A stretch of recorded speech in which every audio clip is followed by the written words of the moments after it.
কখনো কোনো সম্মেলন সভায় বা জনসভায় মানা নেবেন না। মানার মধ্যে বোমা রেখে খুব সহজে এই নিরামিষটাকে ঘুরিয়ে যাওয়ার পদ্ধতি চালু হয়েছে। সেদিকে আমি অত্যন্ত সতর্ক স্যার। জনসভা তো দূরের কথা, বিয়ের সময় জিনগির দেওয়া মালাটাও আমি পড়িনি। ওই জন্যই আমার দিদির সাথে তোমার কাছে পথে না, খালি বলে গেল। এটা আমার সম্বন্ধে নানু থেকে এসেছি, ওই এনেছিল তুষারের জন্য, ওকে আমি এনেছি। কোথায় কেমন চলছে? ভোট টানতে পারবেন তো?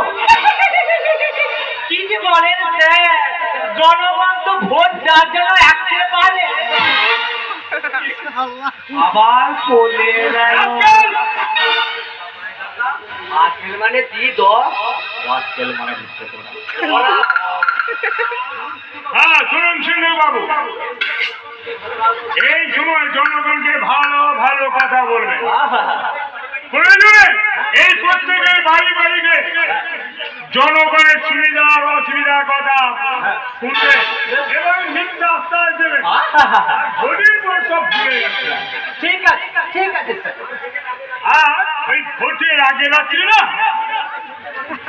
ওই আপনার এলাকায় সমস্ত গরিব পুরনো মানুষের মদ খেয়ে আগে 250 টাকা ধরে দেবো, দেখবে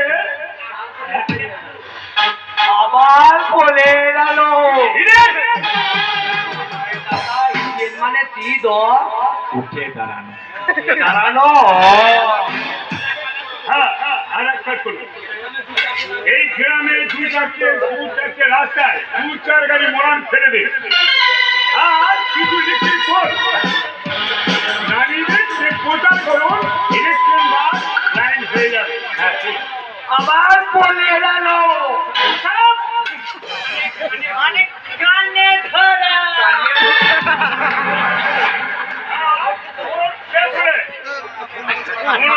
রাতের অন্ধকারে ওই ফলগুলোকে তুলে নিয়ে এই জনগণকে সাজিয়ে দেবে।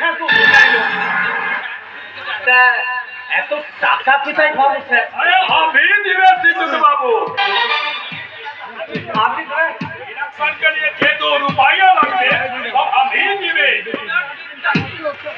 তবে আর চিন্তা কি মাননীয় জনগণদের চলে, ওই আপনারা এতদিন ধরে এই রাস্তা রাস্তা করে চিন্তা করছেন। দেখো দেখো ওই 2-4টে খালে কাদা মহান শিখে আমাদের সরকার অত ভারত আমার আচ্ছা সরকার আছে, আপনাদের পাকা রাস্তা হবে। এই নবান্নটা দিন যাক, তারপর আমরা চিন্তা নাই।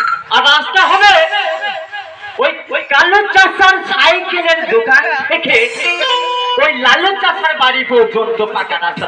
আর মাঝে মাঝে ইলেকট্রিকের আলো জ্বলবে, আলু